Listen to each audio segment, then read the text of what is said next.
Hey, do you ever get that feeling, that kind of flashback, thinking about weekend trips to the mall back in the day, the food courts, maybe Yeah. first dates, that whole scene? Oh, absolutely. It's such a shared memory for so many people, isn't it?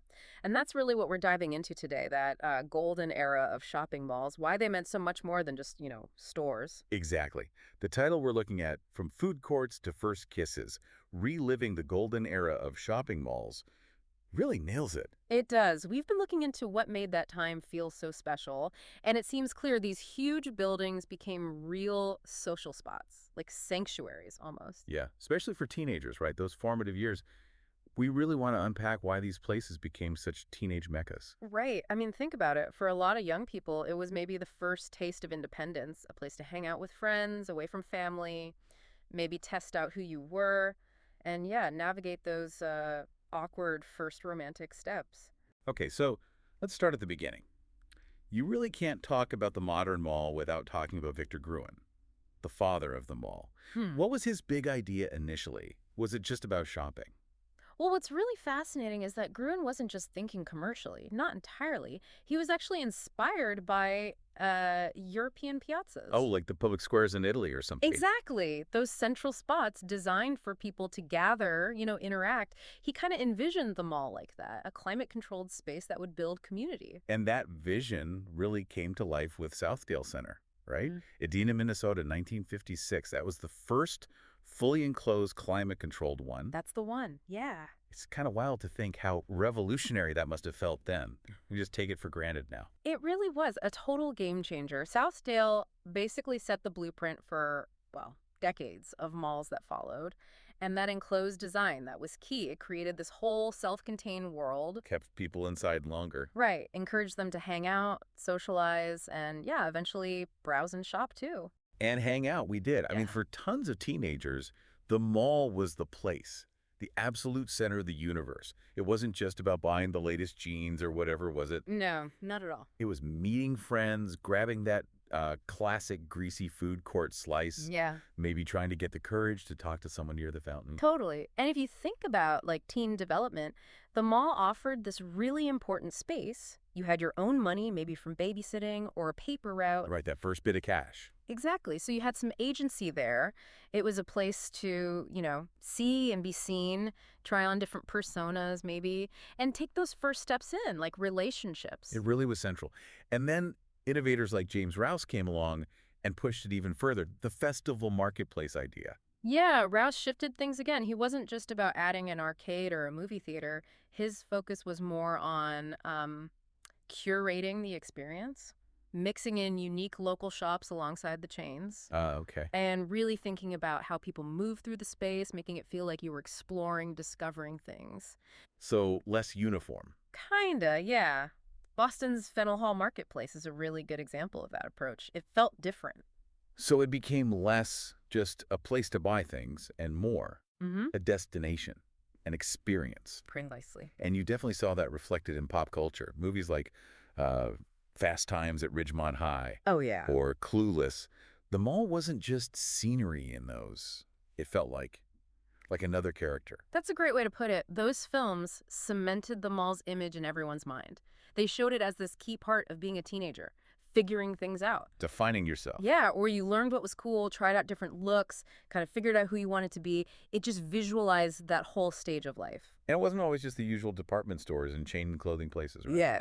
Some malls got really ambitious. Didn't some have like indoor amusement parks, ice rinks? I even heard zoos. They did. It shows how the idea of what a mall could be just kept expanding. I mean, look at the West Edmonton Mall up in Canada. That was the peak, maybe? What do they have? Oh, man. A huge indoor water park, a full-size replica of Columbus's Santa Maria ship, Seriously. A ship. a ship, and a hotel, everything. It was basically a mini city, all indoors. Wow. That's almost hard to picture now. Mm, It blurred the line between shopping center and like theme park resort. completely. Okay, so let's pull back a bit. Thinking about this whole golden age. Mhm. What are the big takeaways? What sticks out? Well, one thing maybe connecting it to today is how those malls represent a kind of community connection, a feeling that maybe some people feel is missing a bit now. You mean compared to just clicking buy online? Yeah. I mean, online shopping is obviously super convenient. We all do it. But it just doesn't have that same physical social interaction built in, that bumping into people, the shared space. That really hits home. Scrolling a website is efficient, sure, but you don't get those random encounters or just discovering something unexpected side by side with other people. It feels more isolated, transactional. Transactional is a good word. And another thing, thinking about the social side, malls were often surprisingly democratic spaces. How so? Well, you'd get people from all different walks of life, different backgrounds, all converging in the same place. Right. Everyone needed socks or wanted a pretzel. Exactly. So, in a way, they acted as these like melting pots, a common ground where different cultures and ideas could just exist together, mix a little. Hmm. That's a really interesting point. It feels a little sad almost thinking about that now, seeing so many of those places struggling or gone. But okay, for listeners feeling that nostalgia, that mall ache, Well, are there ways to kind of reconnect with that vibe? yeah, it's interesting. Even though things have changed, you definitely can. Like just rewatching some of those classic mall movies we mentioned. Oh yeah, Fast Times, Clueless, maybe Mall Rats. Sure. It's amazing how quickly the whole atmosphere, the look, the sound comes back. It really captures the era's feel. Totally. I can practically hear the cheesy synth pop now. What else? Well, for something more active, you could host a retro mall themed party, Uh-huh. That sounds amazing. right? Get the music right, maybe some classic food court snacks, Sbarro pizza, Orange Julius. Cinnabon. Yes. And maybe encourage people to dig out some 80s or 90s fashion fails or Ooh. triumphs. Oh, that could be dangerous but fun. Hmm. What about visiting an actual mall? Are there still places that have that old feel? There are actually. Many have been heavily renovated or, closed down, but some surviving ones still have that classic layout, maybe some original fixtures or stores.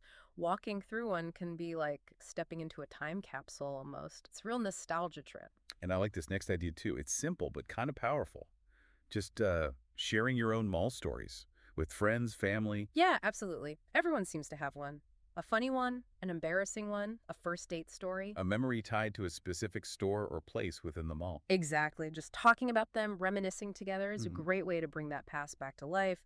And for the really dedicated, you could even try making a DIY map of your old favorite mall from memory. Oh, wow, like draw it out. Yeah. Or use old photos if you have them. It's a Yeah. really unique way to like dig into those memories. That's cool, like personal archaeology or your teenage years. Kinda, yeah. And believe it or not, there are even online groups now dedicated to specific old malls. People share photos, memories, virtual tours. Another way to dive back in. Huh. The internet keeping mall nostalgia alive. Yeah, There's some irony there. it really is. So, wrapping up this deep dive, Hmm. it's pretty clear these shopping malls were way more than just places to spend money. They were like these essential hubs, social interaction, cultural moments. Hmm. They really left a mark. Absolutely. And it makes you wonder, with everything moving so much online now towards digital spaces, Mm, what are the modern equivalents? Where do people, especially young people, have those kinds of shared public social experiences today? that's a huge question. And maybe even more, do these new spaces create the same kind of lasting memories that the mall did for so many? Wow. Yeah, that's definitely something to chew on. Well, hopefully this whole exploration into the mall era has maybe given everyone listening a new way to think about a really familiar and pretty important part of our shared past.